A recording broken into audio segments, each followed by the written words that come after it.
Men. And of course I use the term loosely. In last week's episode, I bolted together the flywheels for this 59 XLH because I wanted to check the free play on the female rod, the side to side, and I wanted to see if they would true up. They did true up, and the free play was correct. So I need to fit connecting rod rollers. I need to lap the rods and fit the rollers. And of course, I have no idea what size was in there.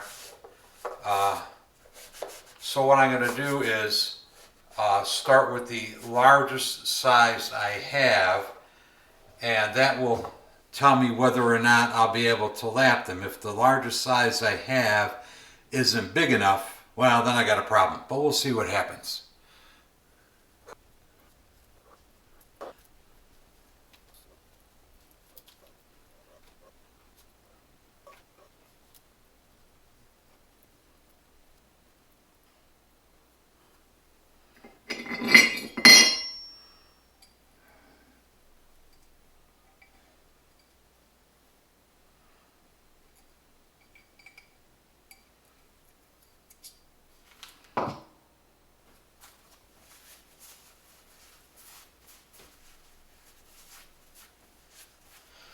All right, let's see if it fits. Okay, and the goal here, of course, is for it not to fit.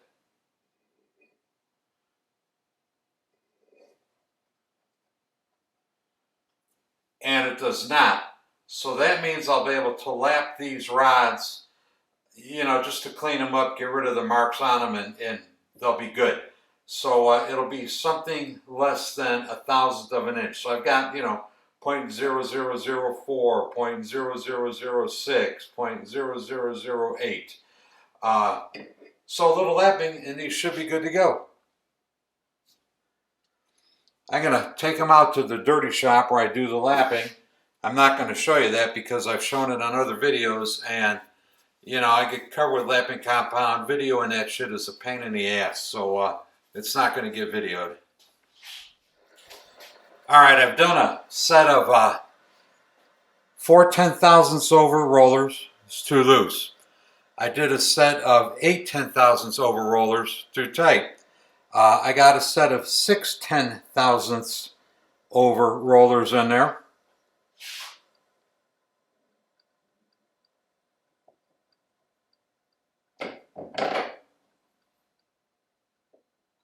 Just perceptible amount of side play in the male rod. Just a perceptible amount of free play in the female rod. And just a little bit more in the male rod, but 8 10,000ths too tight, 6 10,000ths, just about right. I mean, there's nowhere in between there you could go. So that's good. I'm going to take this apart, clean everything up real good, and put it together for keeps. Alright, so everything is cleaned up and ready to go. And this frosty gray finish in here is what you want to see when you're done lapping. All the shiny wear from the previous installation is gone. You got a fresh, new, smooth surface in there. So this is what you want. Ready to put the rollers in and put the wheels together. Okay, ready to put the bearings in the cages, put the cages in the rods, put the rods on the pin, put the flywheel on the other flywheel, and move on with this rebuild.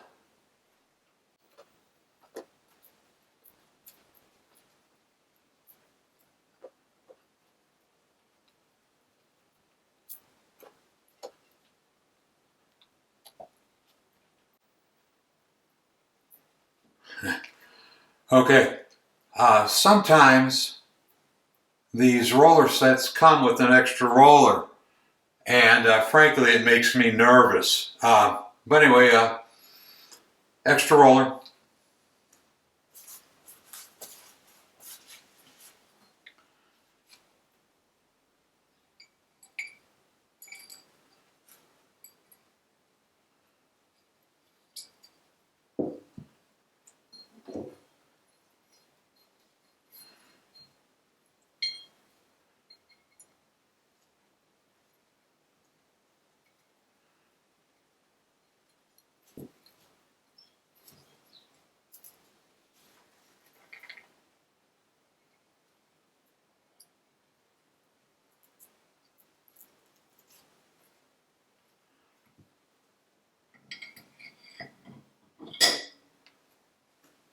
All right, ready to slip over the crank pin. Everything's been cleaned up multiple times, blown out. I know the hole in the crank pin lines up with the hole in the flywheel, lines up with the hole in the pinion shaft. So anyway, this is ready to go. Okay, we're going to drop the rods over the crank pin.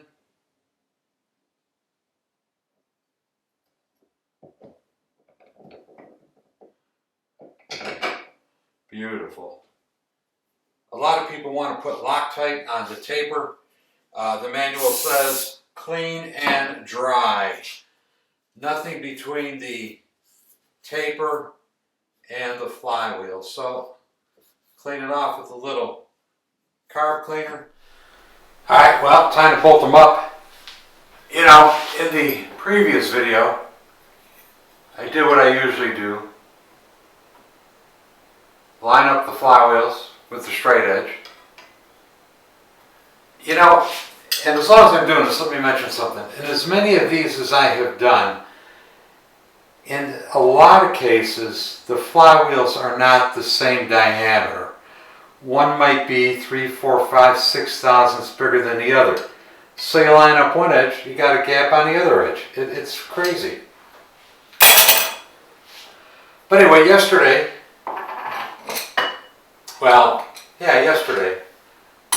when I did this,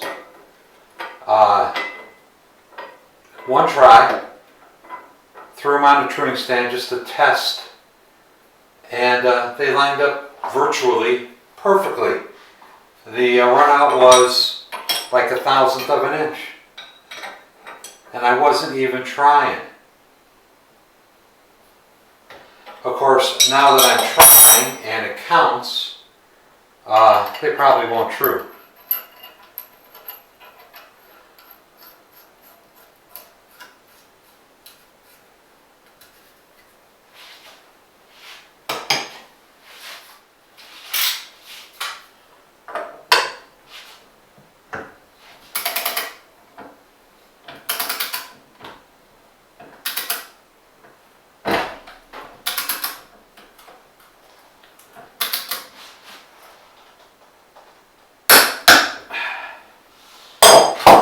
Let's throw them on the trimming stand and see how I made out. Alright, here's the first attempt.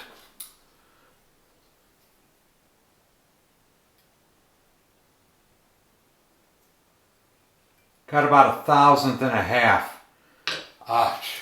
That's almost not worth trying to fix. But I think I'm going to try to give it a couple of whacks.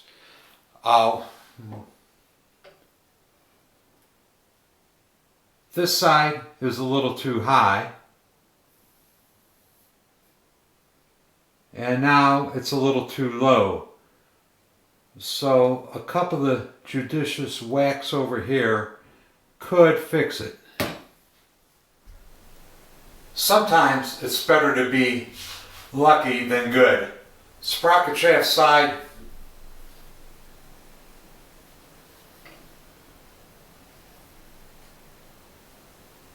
not quite.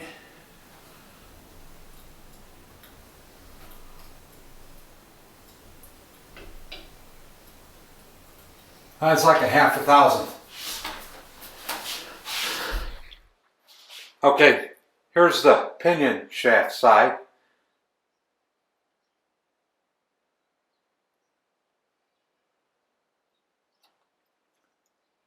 Less than 1/1000th. These are good to go. I couldn't show you the whacking because that's a trade secret. I did take them out of the chewing stand, put them on the flywheel holding fixture, and delivered a couple of swift ones with this here. I do put a chunk of aluminum between the hammer and the wheel so that I don't make hammer marks like this. Okay, the workbench has been reconfigured for crankcase assembly. All the truing tools, torque wrench put away, and we're going to get ready to heat up a crankcase and chill a bearing. This is the new sprocket shaft bearing, the Timken bearing, and when these were Timken, I never checked them. I just, they were Timken, they were good to go. This is one of the import copies because it's my understanding Timken is no longer making this matched set. Supposedly, well, I looked into it once, not supposedly, but you could buy the double race, you could buy the individual bearings, and you would have to make a spacer to get your end plate set correctly. But anyway, import copy. So on the import copies, I check them now because I don't trust them. And you should be able to see just a little bit of back and forth on that. So I'm going to call this one good to go. And I mean, yeah, I could rig up something with a dial indicator, etc., but, that looks good to me. That'll be fine. So we're going to chill the race, heat the crankcase, and I'm going to install the inner bearing on the shaft. The test rig is a old sprocket shaft that's been cut off, drilled through the middle so I could put a threaded rod with a nut and a bolt on each end, or nuts on the end of a threaded rod. It's been turned down so it's a couple of thou smaller than the inside race. I happen to use this old sprocket shaft. You could use any chunk of steel machined to the right diameter. But anyway, that's the test rig I use on those Timken bearings these days. If you've watched my channel, you probably have seen this before. I'm going to seat the Timken bearing down on this shoulder here. Well, we're going to seat the Timken copy bearing down on the shoulder.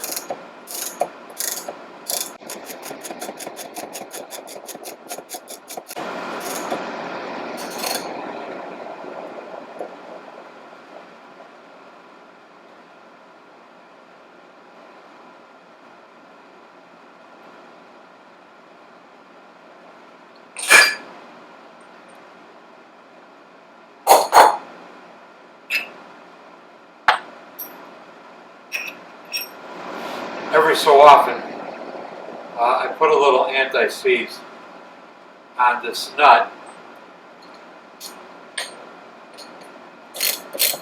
so that the threads don't get galled on either the shaft or the nut. Some of these go on real tight. This one's about average.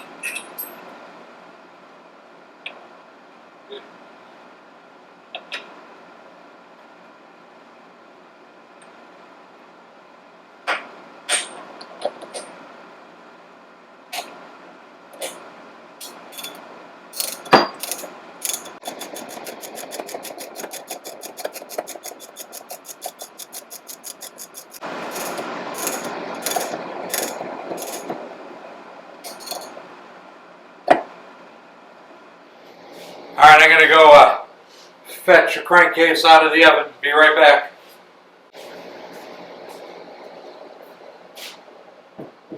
Alright, I'm going to go fetch a bearing out of the freezer.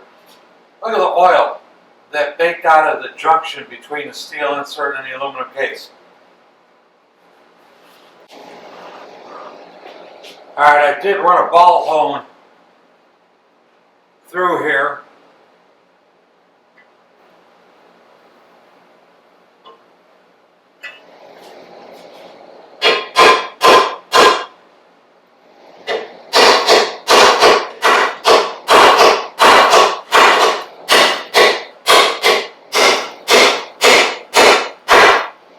Okay, it's in all the way. Alright, while that other case is cooling off, we're going to put in some cam bearings, and we're going to make sure the cams all rotate with the cam cover on.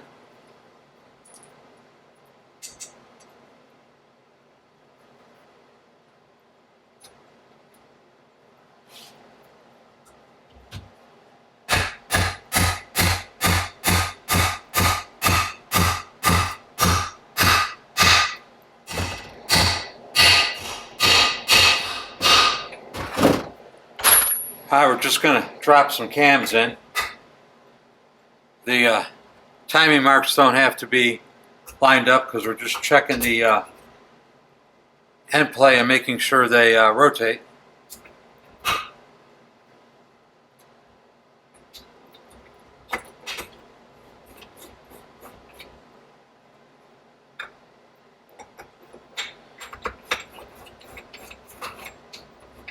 That's a good sign.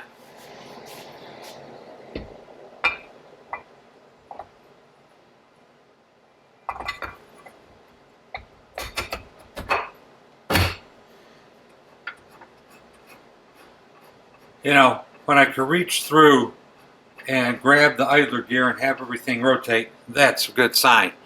So yeah, these are good to go. No additional reaming or alignment problems.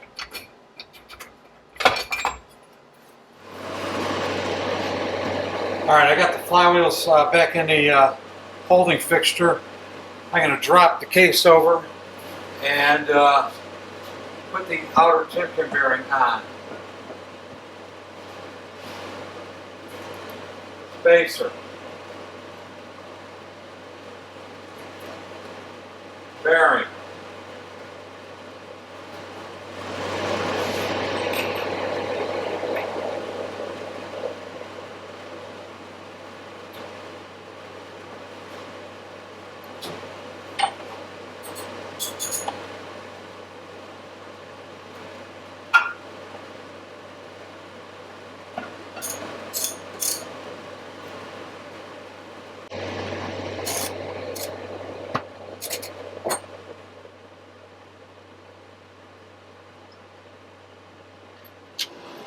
Alright, pinion bearing is in. We're going to drop the other case on, put a bolt or two in, make sure it doesn't rub. Alright, listen carefully. You might be able to hear this.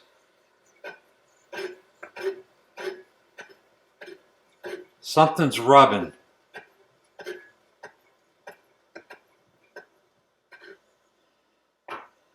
I'll pop the screws out, we'll take it apart and try to figure out what it is. There is the ever so slightest rub mark right here. So we'll trim this off, put it back together again, and I have every confidence the rubbing noise is going to go away.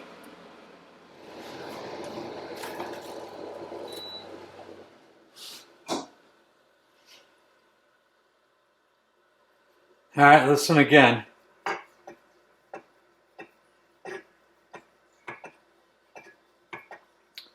Something is still rubbing. Son of a bitch.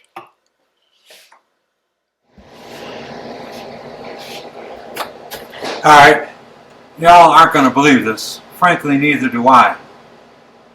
See this little tiny burr right here? It's got a shiny spot on it. And there is an ever so slight rub mark around the rim of the flywheels where I do believe it's hitting this here. I think that's the rubbing noise I hear. And this thing is maybe 30, 40 thousandths of an inch tall. Maybe only 20. But, you know, I often tell people there's no extra room inside this case for anything. Anything extra. So let's skim that off with the Dremel tool and see what happens again.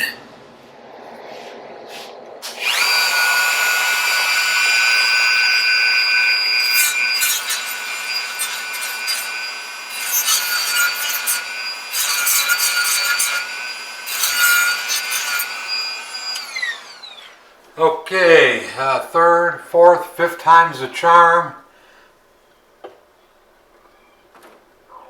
Wow, no rubbing noises. My favorite two words, suck and cess. Well, it's that time when I question whether or not I've got everything in there that needs to be in there. And I think I do. So we're going to throw the other crankcase half on there. I've already got it slobber gobbed with Loctite 518. It's ready to go.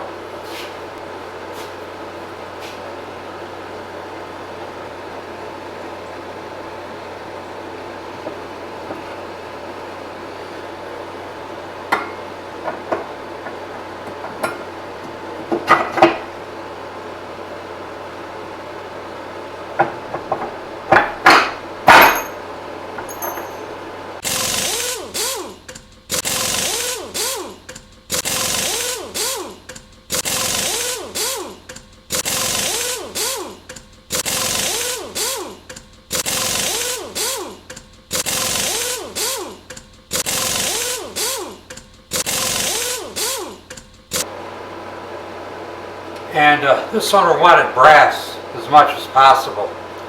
I just happened to have two 5/16 24 fine thread brass nuts in my miscellaneous pile of nuts and bolts. How cool is that?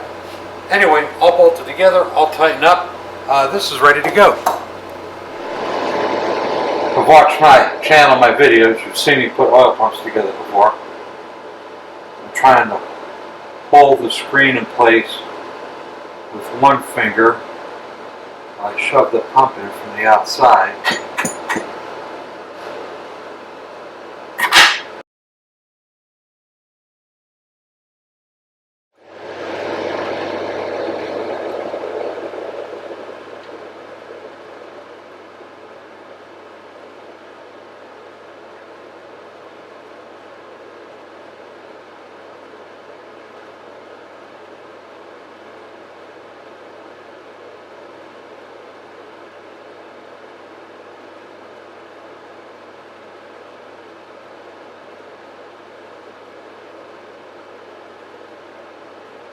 I think I got it.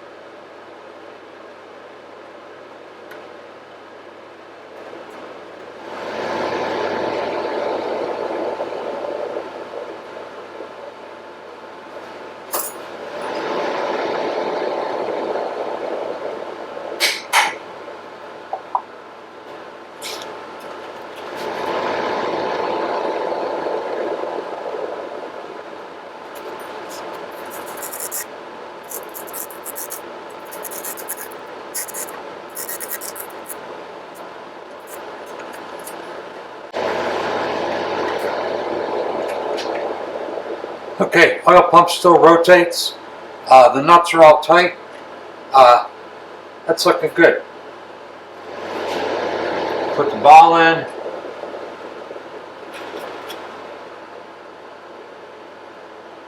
Put the spring in. I'm going to put just a little bit of sealant on this fitting.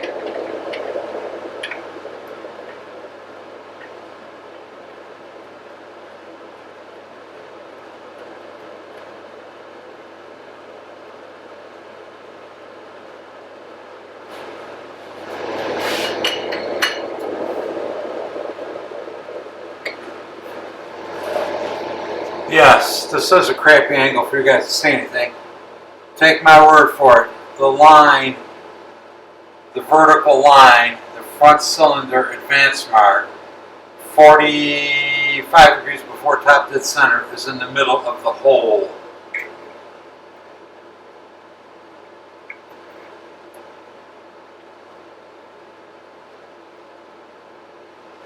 And the dot is centered over the slot.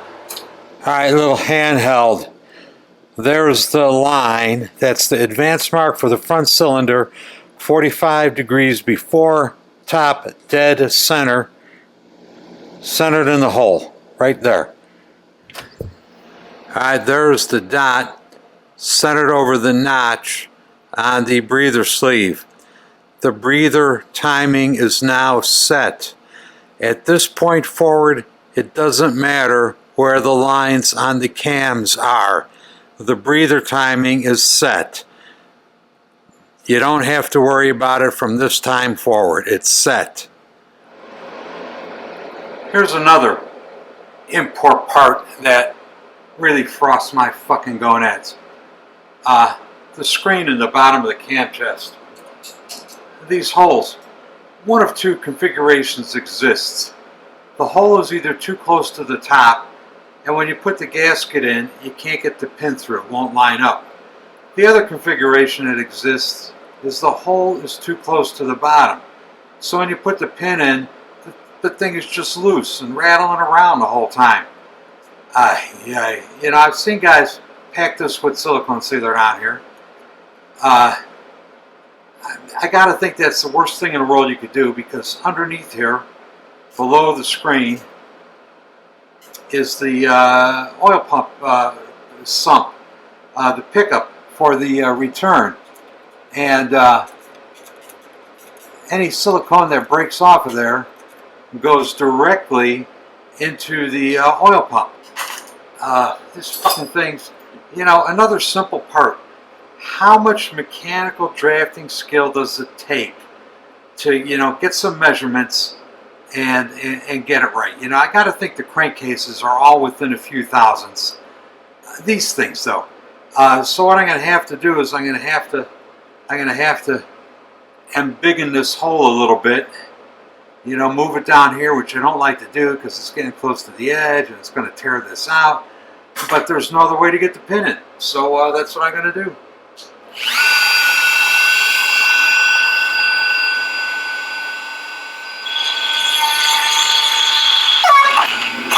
Jeez Louise.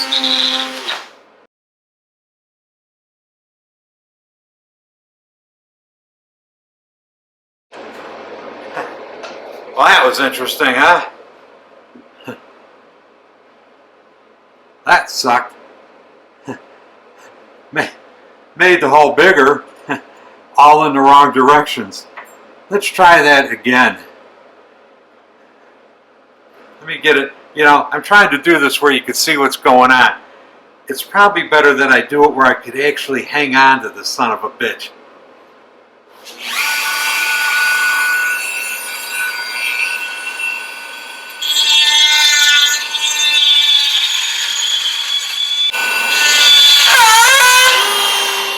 Boy, that was nerve-wracking. Shoot. You know, a simple thing, you know? I've seen a lot of guys put them in and they get the front pin to go in okay, but it gets shoved off center and it gets nailed into the bottom of the case.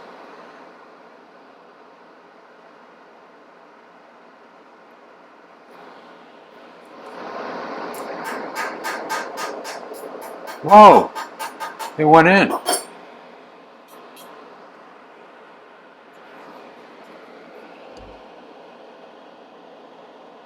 Yeah, I could just barely see it through the screen. Looks like it went in.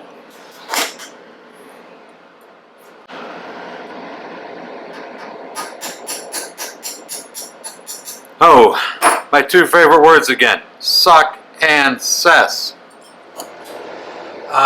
Pinion gear. It is a press fit on the shaft. You can hammer it on, and then of course run the risk of knocking your newly trued flywheels out of true.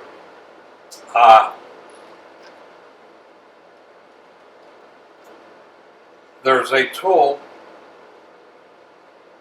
you could buy from gyms. It's probably 350 bucks. I don't have it, so I made one.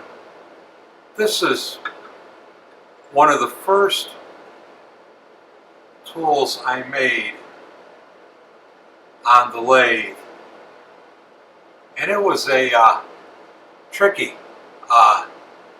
5/16 24 left-hand threads I had to cut.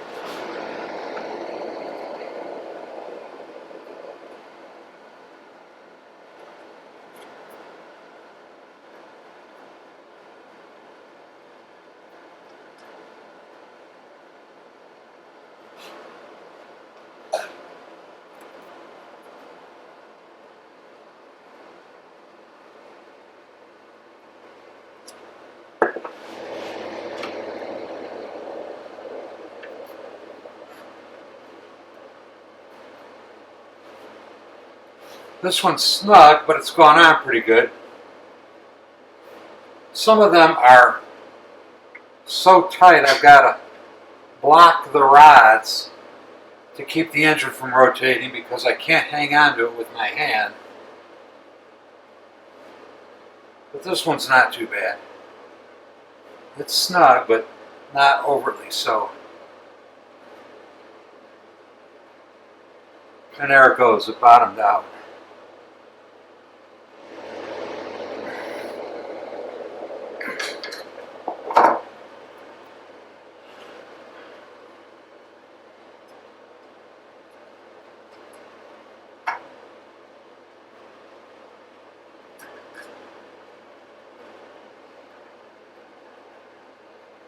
Alright, we're going to put some cams in.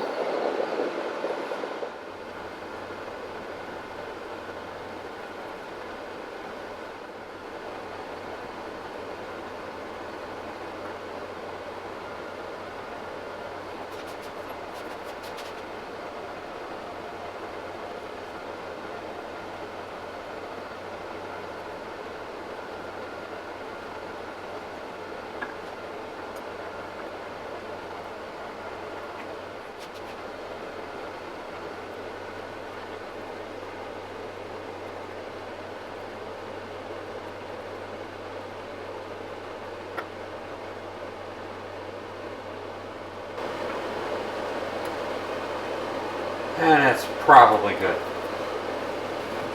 You got to go around twice at least because the cam's rotated half the speed of the engine. Yeah, those all look good.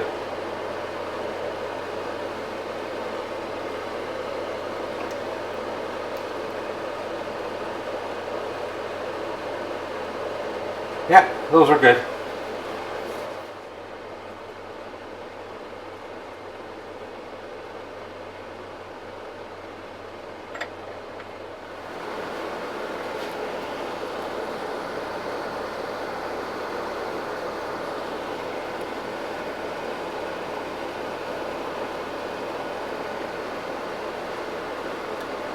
Alright, I got everything stuffed in there that needs to be stuffed in there. Put the cam cover on.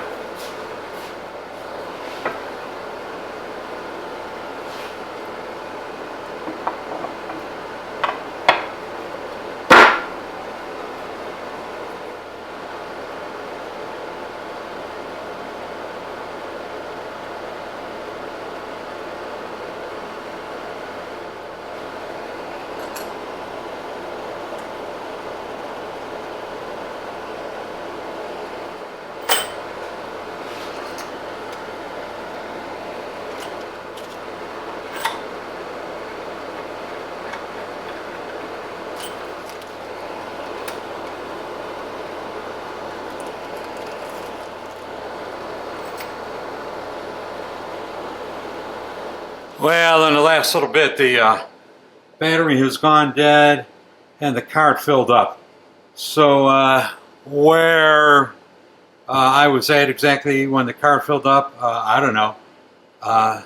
Putting brass screws in the cam cover, and I got 3. I'm going to have to cut the length. We'll tackle that little job tomorrow. So for today, I am out of here. Thank you all for watching. Hope you're enjoying this. Get yourself some stickers. Get yourself a coffee cup. Join me on Patreon. Most of all, please subscribe. I'm out of here. We'll see you next time. It's getting late and I'm tired.